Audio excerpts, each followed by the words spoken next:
Hey guys, I'm Johnny and welcome back to Jonny Plays Minecraft. This is episode 38, I think. No idea, to be honest. I forgot to check before this video started, but oh my god, it is done, guys. Absolutely 100% completely dug out, which is absolutely amazing.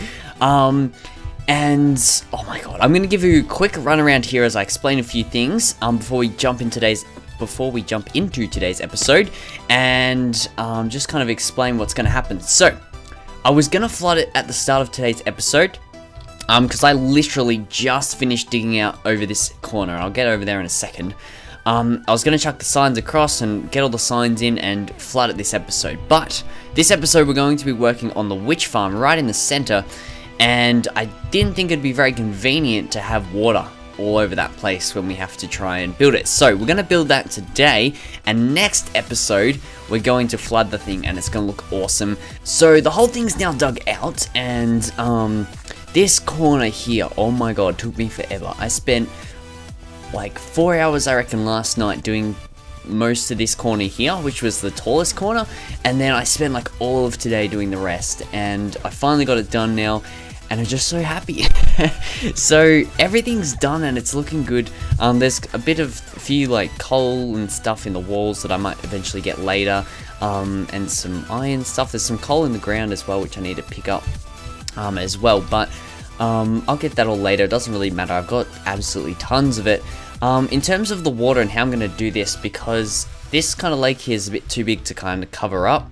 Actually, this one's not too bad, but what I think I'll do is I'll just make a water connection between those two over there and bring the signs around like this, make a connection between here and there and make the signs go around like that, and that'll just make it easier for for later on when we're breaking the signs and things.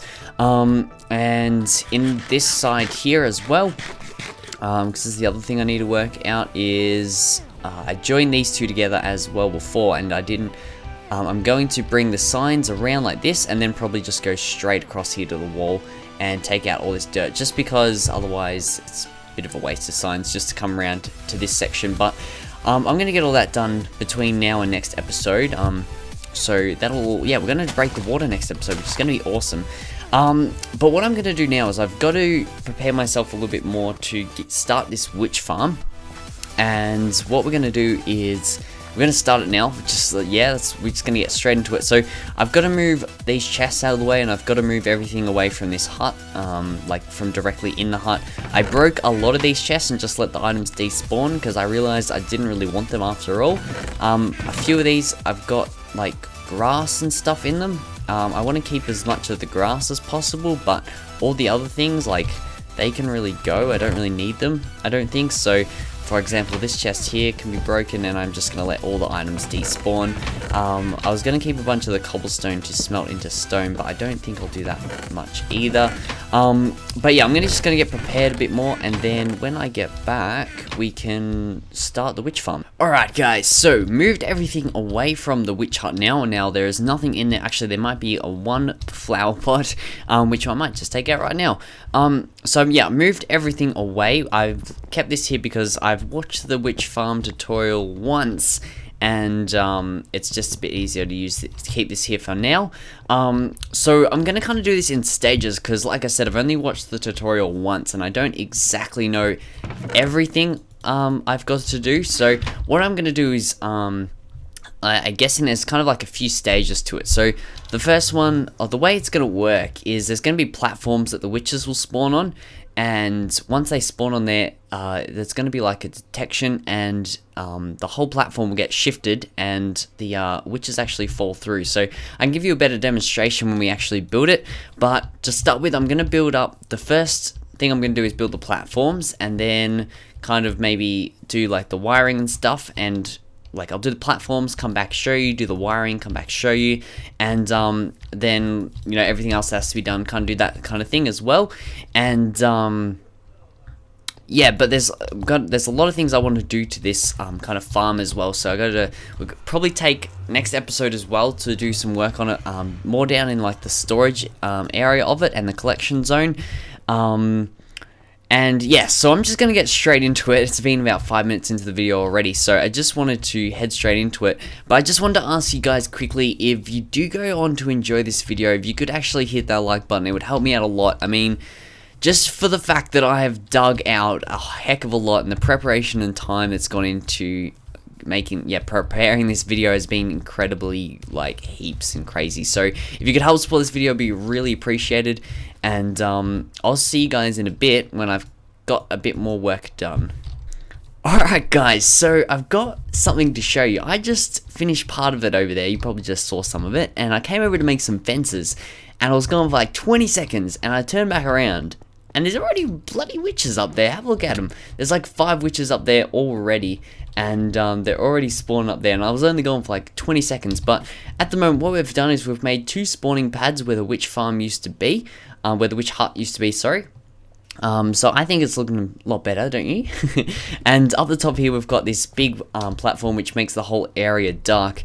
Now I had to put water on the top just because I've got slabs here, but I don't have all too much stone brick. I'm regretting breaking down those cobblestone chests now, but that's fine. So I put water on top to start with, and slabs around the edge just to stop spawning up the top, because that's what you got to do. And something that I've stuffed up already with this that I did a long time ago is when I first found this witch hut, I put torches on the top of it, just to stop nothing from spawning up there. But what's that has done is it's raised the LC value in this area over here, if you can see it. And what that means is it's not going to do too much. It's just going to lower the spawn rates a little bit for the farm. But at the moment, like, look at that. I was gone for 20 seconds and 7 witches up there, or like 5 witches up there already. It's ridiculous. So I don't think it should matter too much, but I just thought I'd mention it as well. So someone actually brought that up with when I placed the beacon up there, but I didn't think it would matter. So thank you for that, but I'm sorry I didn't realize exactly what it did, but there's not really any way to go back on it now. But I'm going to continue some work, get some more work done. I've got to get some lamps around the edge now. That's my next step, so I'll get that done, and we'll see you when I've done some more progress. Redstone Genius. This is crazy, this stuff, guys. Just quickly before I move on here, I just wanted to say that the design I'm going off is actually JL's design, so make sure I'll put that link in the description as well if you guys want to check that out. And yeah, you can go and learn how to do this for yourself. But I've gotten a bit done here with the redstone. And I thought I'd come back. This was a perfect time to do it. So pretty much what's happening here is this all this contraption of redstone behind here. What this is going to do is it's going to update. It's going to like flick these pistons, kind of. I can show you in just a second. So what will happen is it'll extend and then retract like instantly, and that's what all this redstone's for. It may look pretty complicated, but I'm pretty sure it's all needed, and yeah, it's what it's all for pretty much. But it's a bit more complicated than that as well. So at the back of here, when this is a bit weird and awkward, let me just peel it out from here. So the way this is set up, you've got to look at this kind of as 9 different cells or lines. So if you look at this one block here, this is kind of its own little area. So we've got this furnace, which is probably going to be the most important thing about the whole thing. So in this furnace, we need to place a stack and a half of any type of block or item. And what that will do is it'll start doing this, and it'll power it. How do I say this? Yeah, when the comparator realizes there's an item in there, it'll get powered. And I've still got more redstone to do, but eventually this piston will be powered down to here, and when that happens, this block will shift up and down, right? So what this will do is when we add a stack and a half of stuff into here, so let me just get half a stack of stuff, 1, 2, 3, 4, so a stack and a half of stuff, it'll extend that piston like that, as you can see over there, and it'll just flash and flash and flash, which is what you want. Now let's get this out of here, just because that is going to be annoying. So that's kind of what that does, and then there's, of course, 9 of these in a row, because there's 9 different pistons at the front there. So that's kind of all it's for, really. Like, it's just a lot of redstone to get it all to work properly, and to make it all compacted together. Now these tripwire hooks here, what they do is when the sand comes up occasionally, if like you leave the zone or something, the region, it can get stuck up the top if it's still running. So this tripwire hook just updates it and makes sure that it falls back down again and doesn't get stuck up the top and ruin the system. So that's pretty much where I'm at the moment. Just gotten the flicking of the pistons kind of happening. I'm ready to move on to the next part of the video. I don't know how much of this we're going to get done today. This may be a two-part video, just because there's a whole lot to do and not a lot of time for me to do it today. So this may be a two-part video, but if we can get like maybe the bottom layer working or something today, I think that'd be good. But it's coming together. It's looking quite nice. It's like just finishes one block outside that radius of the top thing there. So that's kind of how big the farm's going to be when it's all done, if you can imagine this on all sides. But yeah, I'll get back into it and I'll see you guys when I've got some more progress to show you.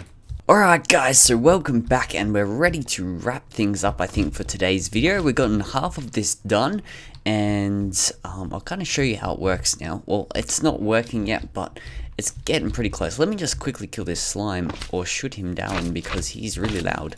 Die. And yeah, anyway, those little ones will kill themselves. Alright, let's head over here and I can show you how this works. So we get up here, there's the two levels of course, and I kind of show you guys how this bit worked before. And then there's pretty much just one for each side. So this kind of section is repeated on that side and then up on the two sides at the top level. So this top platform shifts this way, sideways, and then this bottom platform shifts the other way. So the way that works is, as you can see, the tripwire hooks are here at the moment. I've got to get a bunch of string to actually connect them to the other side, but when a witch spawns on this middle platform here, it'll activate the tripwire and that'll do the piston thing that we talked about earlier, with how it makes these shift back and forth really quick. But it'll just do it the one time and it'll shift back and forth and the witch will fall straight through and down into a big hole we're going to create afterwards, and that'll be like the kill area and they'll get down there and they'll just die. So that's pretty much how it's going to work. I need to get a bunch of string together to actually hook these up. I think I'm going to need like, what, 1, 2, 3, 4, 5, maybe 6 stacks of string, maybe a little bit less, but it's going to be a lot. I'm going to try and hopefully find an abandoned mine while lighting up some of the caves around here, and sort that out. Now this extra bit here at the top here, this bit here just does, this activates the pistons here, which you can see there's redstone. I just fell. There's redstone torches behind all those blocks there, and they're powering the pistons. And then the redstone signal goes over top of that roof, little roof there, and down this side there's a repeater where those blocks are just there. But we had to block it in to stop the light, and then the redstone wire continues down this way, and I've got myself a little redstone torch elevator here and a lever on it for now. We're going to take this down to the control room when we get the bottom collection zone sent up, worked out I mean. But when I pull this lever, the pistons retract from, like they pull back the lamps and the lights turn off, and now it's ready to work and spawn witches, but we don't want it to do that just now, so we're going to turn it back on. And yeah, so that's why the redstone blocks are there too, just to help with that lighting up. But that's pretty cool. I think that's all for today, kind of as like a plan, I guess, for the next probably 2 episodes. I reckon next episode what we're going to do is we're going to finish this thing off. We're going to do the hole and the collection zone down the bottom and work out like some storage with some item sorters and that kind of thing. We'll flood the place as well when we've got that all done. And then also I want to make this thing look nice because it's looking pretty ugly at the moment, but I just wanted to get it built and then we can do some nice design stuff with it as well. And I think I'll get rid of all the water on top and replace them with slabs, but I'll do that afterwards once I've gotten everything done. That's where I was collecting all my cobblestone from. I need to fill that back in with the dirt. But I think that's like all for now, guys. This is like part 1, I guess, just getting the redstone or the main part of it done. I've done this so many times. I actually built these redstone sections. So if we see here, I just pillar up here. I built it so these comparators here were going directly into the pistons, and I built all 4 of them, and then I realized that tripwire hooks were one block too high, so I had to destroy them all and rebuild them again. So that's why this video is a bit late. It was meant to come out yesterday, but I had to redo it and I ran out of time. So I apologize for that, but I had to redo them. But I've done it like 8 times now, and I can do these things off by heart. They're so easy to make. But yeah, that's that. I think that's all for today, guys. If you did enjoy, be sure to hit that like button and help me out in the comments with your feedback. I'd love to read them through. And yeah, apart from that, thank you for watching, and I'll see you all in the next video. Bye!